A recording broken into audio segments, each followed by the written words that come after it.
He was a really nice guy, and he didn't seem like he'd be the kind of guy to do something. He didn't seem like he could hurt anyone or nothing.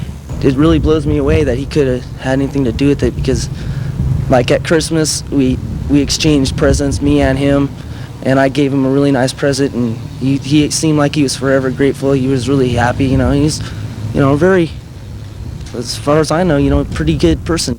That was the type of reaction we got from almost everyone who knew murder suspect Manny Cortez, Manny to people he worked with. They couldn't believe he could have done such a thing. Couldn't believe he could have filled a small town with terror.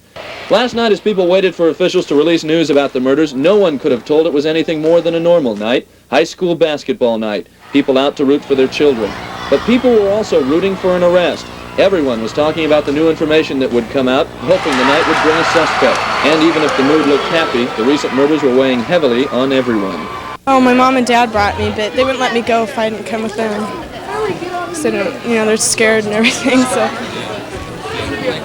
Authorities were very tight-lipped at the night's meeting. Almost every question brought a no comment. All they'd say was they had a suspect, they had sworn out murder charges against him, and they thought he was in California, probably Los Angeles. They refused to say whether a bloody quilt linked to the crime had helped, but today we've learned it was one of the major clues that broke the case. And we've also learned a lot of other information, including the fact that Cortez was apparently in Ashland for almost a week after the murders. This is where Manny Cortez worked, the El Toro Blanco family restaurant. He apparently came here from Texas, and was only here for a couple of months.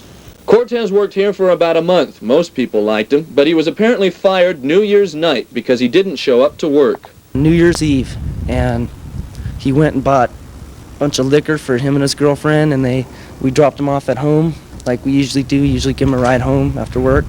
We dropped him off at his girlfriend's, dropped him off at his girlfriend's, and she, that was the last time I seen him. But then he called at work New Year's Day and said that he wasn't going to be coming into work, and that was the last time that he got fired at work, and that was the last time I'd seen him.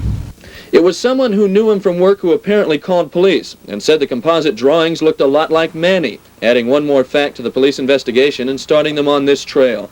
Police cars still sit at Cortez's home, partly to watch for his possible return, but mainly to make sure the evidence stays put. People who lived nearby apparently were also instrumental in solving the case. The people who worked with Cortez often gave him a ride home, either here or to his girlfriend's house, in this apartment complex. It's unclear at this point, but a fight with his girlfriend a week before the murders and family problems may have been a factor in the crimes. I guess his girlfriend kicked him out, and we seen him up on the hill up by his house, walking up towards his house. So we picked him up and brought him over to the house, and he asked us to come in for a while, talk. He used to talk about his sister, and she was really sick and had been taking a lot of drugs, and she was really sick, and he was really depressed about that, and his brother would beat up on his sister who was on drugs, and the whole family was in conflict, and he was really, he'd seem like he'd get disturbed a little about that because it kind of hurt him.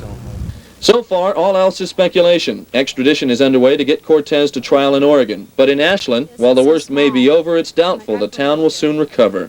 And you grow up thinking this is the safest place in the whole world, and it's not. I mean, that's evident.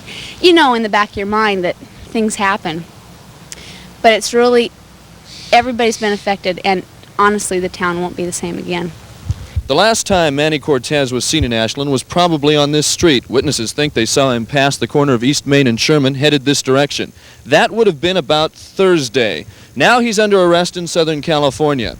Jackson County is gearing up for an expensive murder trial. Here in Ashland, though, the people are just plain relieved that he's under arrest and happy that that aspect of a very tragic case is finally over. From Ashland, this is Bill Van Amberg for Channel 2 News.